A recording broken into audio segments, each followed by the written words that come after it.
Cody Gakpo réalise une grande saison avec le PSV Eindhoven. L'attaquant de 22 ans a été impliqué dans 29 buts en 33 matchs toutes compétitions confondues cette saison, 16 buts et 13 passes décisives. Des statistiques impressionnantes qui ne passent pas inaperçues parmi les plus grands clubs européens. Selon The Athletic, le FC Barcelone serait entré en contact avec l'international néerlandais, dont le prix du transfert avoisinerait les 35 millions d'euros. Mais le Barça n'est pas le seul cador intéressé par Gakpo.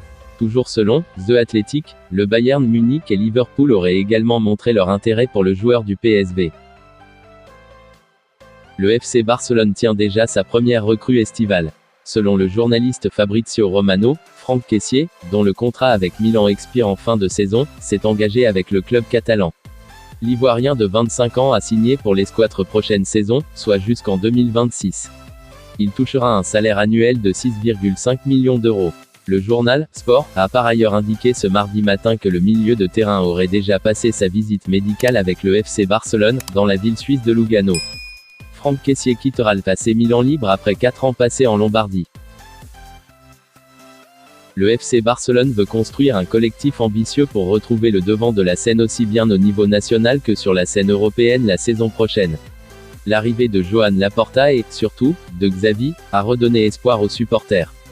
L'un des noms envisagés par la direction sportive est celui d'Erling Haaland. Cependant, ils sont passés de l'euphorie du président qui voulait le faire signer au réalisme de savoir qu'à ce jour, la situation ne le permet pas.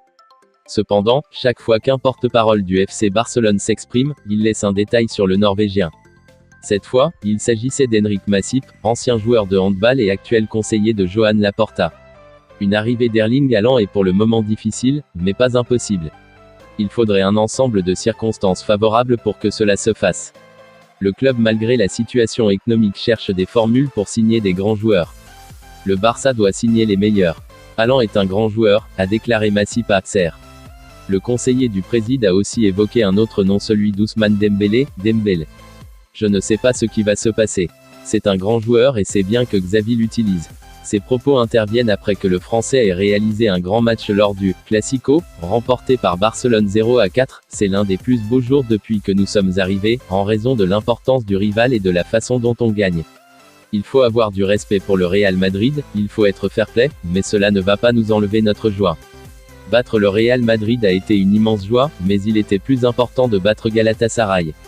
Quand nous disons que nous sommes de retour, ce n'est pas de manière arrogante mais il faut voir d'où nous revenons. Le club était dévasté par la mauvaise gestion de l'ancienne direction, a déclaré Masip.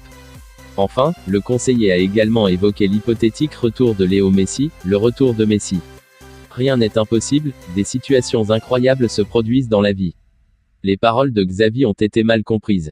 Ce n'était pas un clin d'œil en tant que tel. Alors que le FC Barcelone continue sa belle remontée au classement de Liga, dans les coulisses, les responsables travaillent d'arrache-pied afin d'obtenir une équipe plus compétitive. À ce titre, la direction Blaugrana espère recruter 4 défenseurs sans avoir à faire de folie financière. Le flanc gauche est l'une des priorités du Barça, qui cherche à mettre la main sur un sérieux concurrent pour Jordi Alba. Et la principale cible pour ce poste se nomme José Gaya.